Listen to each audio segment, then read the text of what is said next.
Sorry.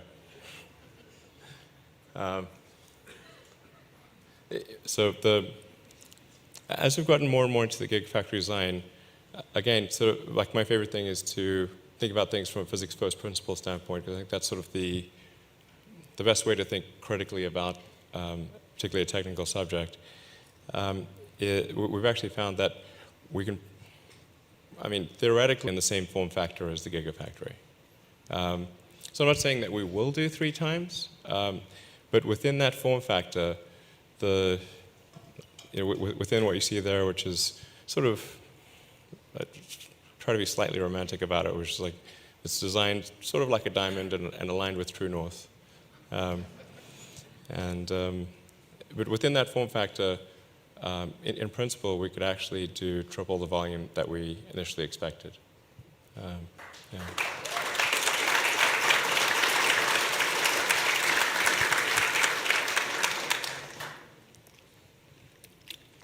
So, yeah, and we're going to have the Gigafactory party, opening party. Well, it's actually, the Gigafactory's been open for a while, but the party will be happening in July. Like I said, we throw a good party, so I think people are going to enjoy coming. And there's the dual motor all-wheel drive and autopilot.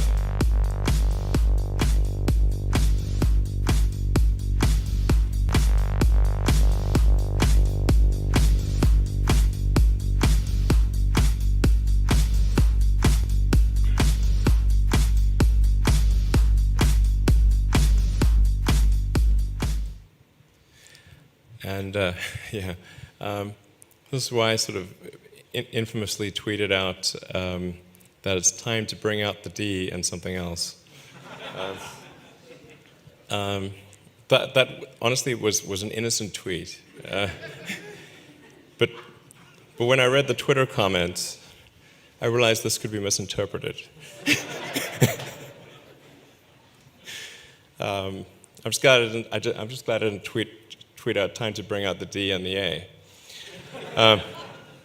So we don't really have a big marketing agency off somewhere figuring this stuff out for us. Actually, this is stream of consciousness. Just like a 2 or 3 minute discussion in the office, right. And off goes the tweet. So. Exactly. So we introduced dual motor all-wheel drive, and it's the first time there's been dual motor all-wheel drive in a car, which actually gives it fundamentally better handling characteristics than a single motor with a mechanically attached longitudinal axle, because it essentially gives you digital control over the front and rear torque at kind of the millisecond level. So it's, from an architectural standpoint, fundamentally better in traction than a single motor that's connected mechanically. Yeah, this was kind of the ultimate refinement of that digital mode control Drew talked about very early on. I think there's an awesome example of a dual motor Model S, out accelerating a snowmobile in Norway, 0 to 60. The traction was that good just because every single wheel was doing the exact maximum it could. Yeah. So that was a key sort of product milestone for Tesla. And then the Tesla battery pack.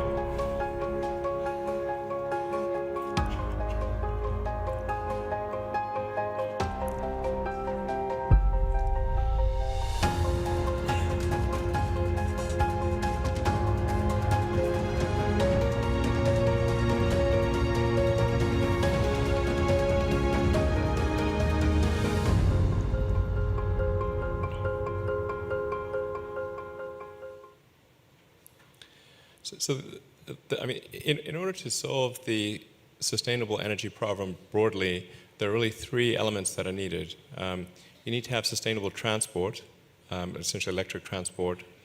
You need to have sustainable energy generation in the form of solar, wind, geothermal, hydro, but then the third critical ingredient is stationary storage. Because obviously the sun only shines during the day and wind is intermittent. And so in order to solve the sustainable energy problem, you really need to have, you need to be able to buffer the energy in a stationary battery pack. But that combination of factors, and obviously I'm a big believer in solar, but wind and the other things are also going to be big contributors. If you have electric cars, stationary battery packs, and solar power, you can completely solve the world's energy problems in a sustainable way. And so that's really what we wanted to convey with the launch of Tesla Energy and Powerwall and Powerpack version 1. And Yeah, and this business is growing well. We're making those products actually at the Gigafactory today. They've been being built out there since December last year. And that little video ended with sort of a hypothetical drawing of a 50 megawatt hour field of power packs. And we're actually starting construction on a site that's almost identical to that in Hawaii in just a few weeks. So it's not just an animation anymore. That site is going to be powering a reasonable percentage of the peak load of the island of Kauai. And it's base load, solar energy. So it's providing that solar energy actually well into the night, way after the sun is set. And it's so exciting because it's actually cheaper than the fossil energy, the fossil fueled energy that they would otherwise have to buy. So as soon as we get that installation up and running, it's an example, a case point that we can just continue to scale anywhere that it has that economic payback. So it's pretty exciting.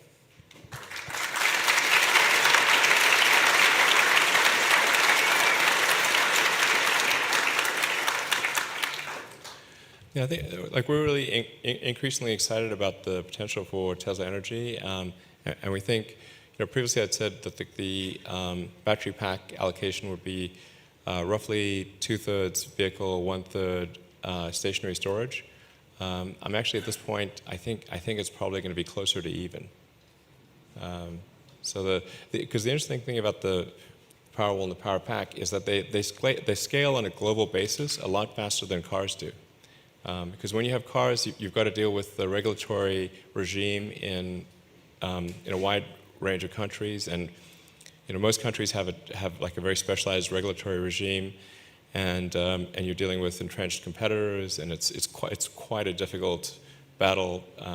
Whereas for stationary storage, there's really no one's really, at least yet, doing it right, and the regulations are much more consistent from country to country, and the scaling, so the scaling potential is going to be quite a lot more than cars. I think the rate of growth is going to be several times that of the car side of Tesla.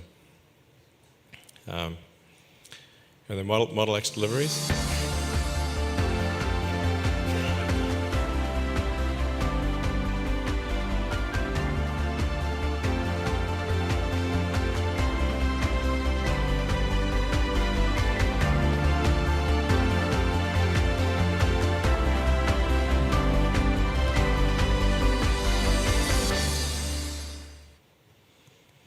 All right, this program has been challenging. I think I particularly need to sort of fault myself here for, as I've said before, a fair bit of hubris in putting too much technology all at once into a product. And in retrospect, the right thing to do with the Model X would have been to take a lot of the really awesome, cool things, but kind of table them for a future version. So if I wind back the clock, I would say, look, we've got these great ideas, the things that I want to really implement and that other people want to really implement, but the smart move actually would have been to table those for version 2 and version 3 and so forth of Model X, instead of piling them all into version 1. So this is definitely a case of sort of getting overconfident and whatnot. And in particular, the software that controls the Model X and the operation of the doors has been incredibly difficult to refine. And getting the complex set of sensors to work well has been incredibly difficult to refine. And I think we're almost there in making the doors useful. And actually, it's a software problem. It's figuring out how do you interpret all the information from the sensors. What should you remember? What shouldn't you remember? How should you open the door in different circumstances? If you're in a low ceiling or a narrow situation, if a sensor is giving erroneous feedback, when is the right time to ignore the sensor? This has been like digging ourselves out of the hole has been quite hard. But I think with the software release that's going out shortly, and then another one that's going out maybe in a month or so, I think finally we'll be at the point where the doors are better than normal doors, as opposed to worse.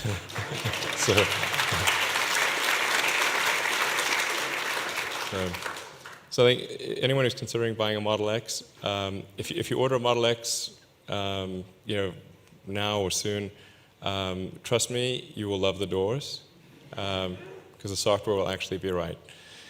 So I'm pretty excited about where that's going to be. Then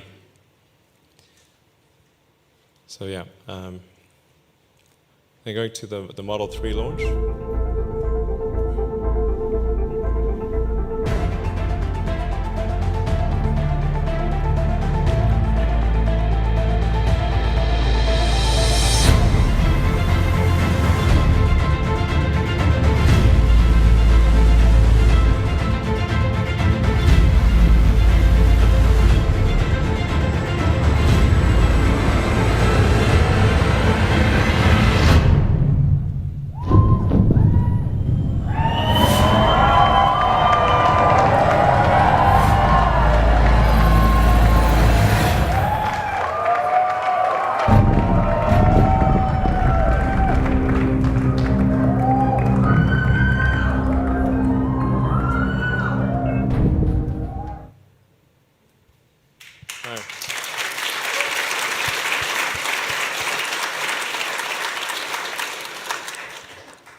So thank you to everyone who's placed an order for the Model S and put down a deposit. I'm really confident that you're going to love the car when you get it.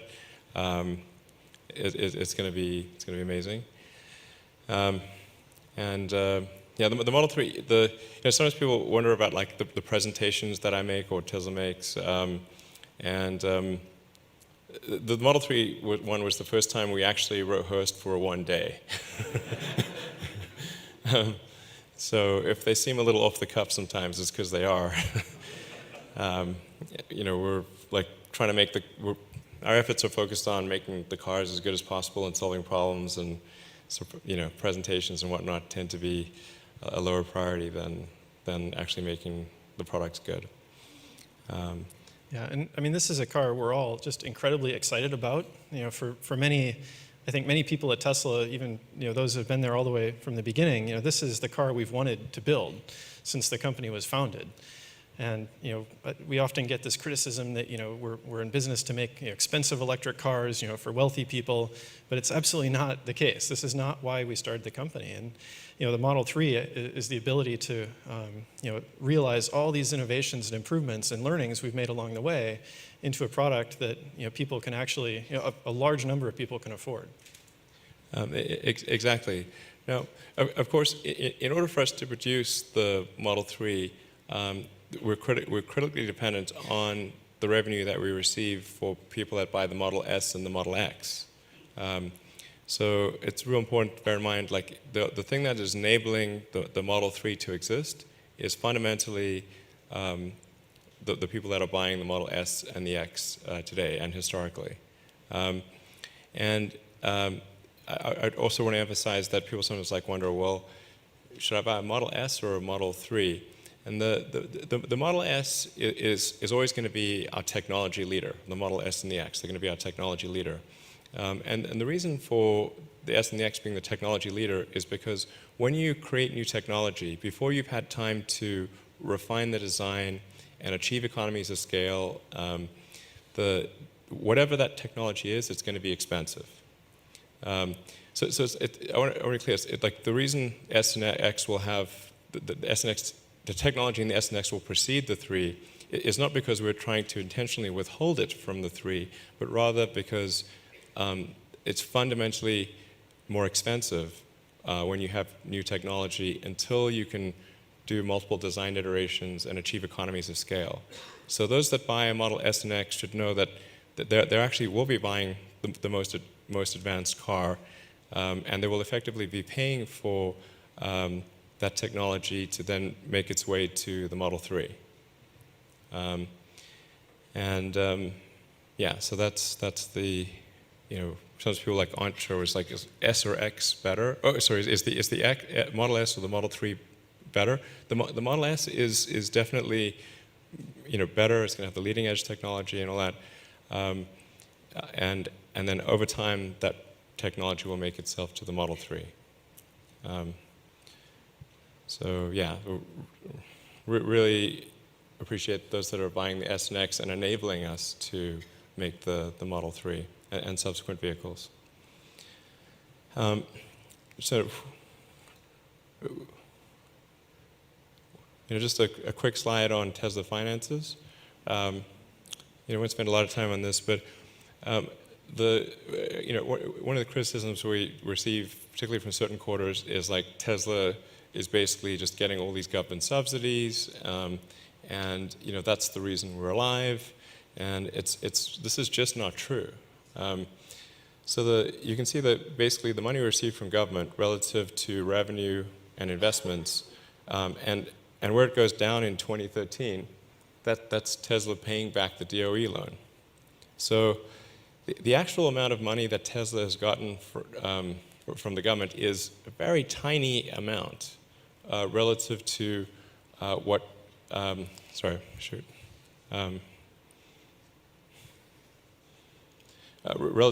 what we've gotten from the government is a relatively tiny amount relative to, I don't know, doesn't seem to be very good at going back.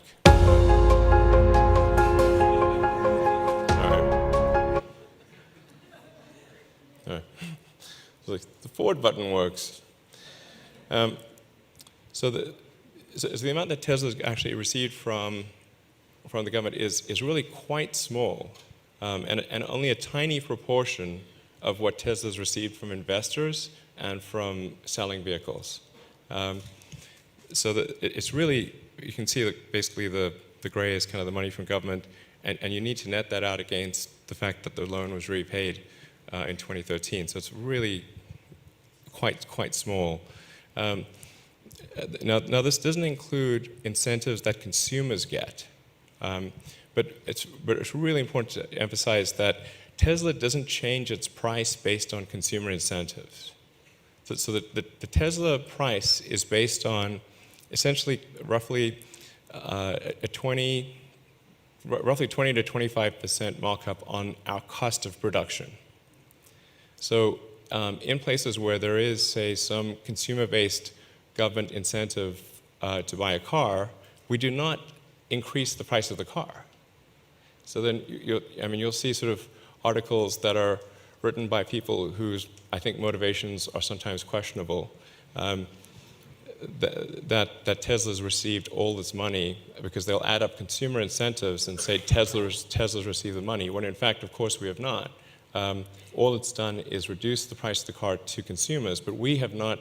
It would only be money to Tesla if we had increased the price before doing so, which we never do.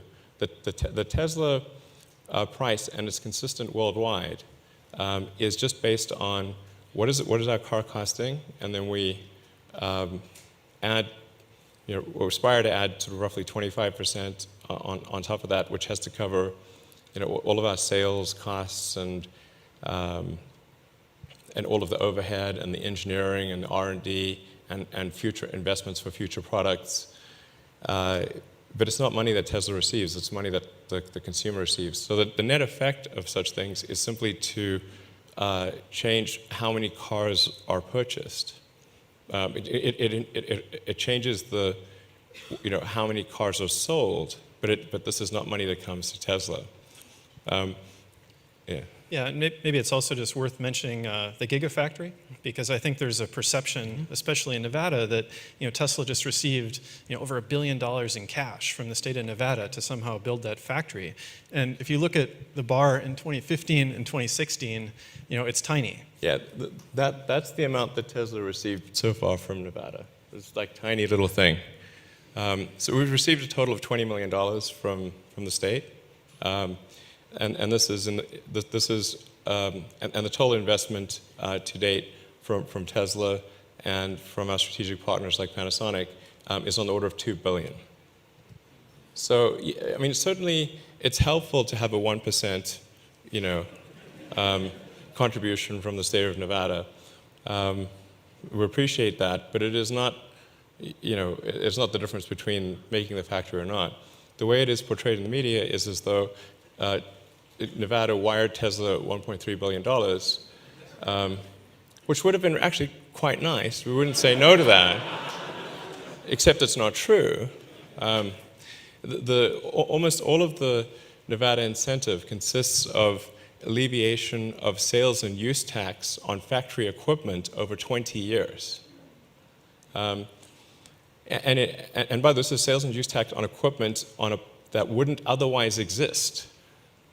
So if the factory wasn't there, it's not like money they would have otherwise received, it's money they would never otherwise have received. They're giving away nothing. It was just basically bushes and desert.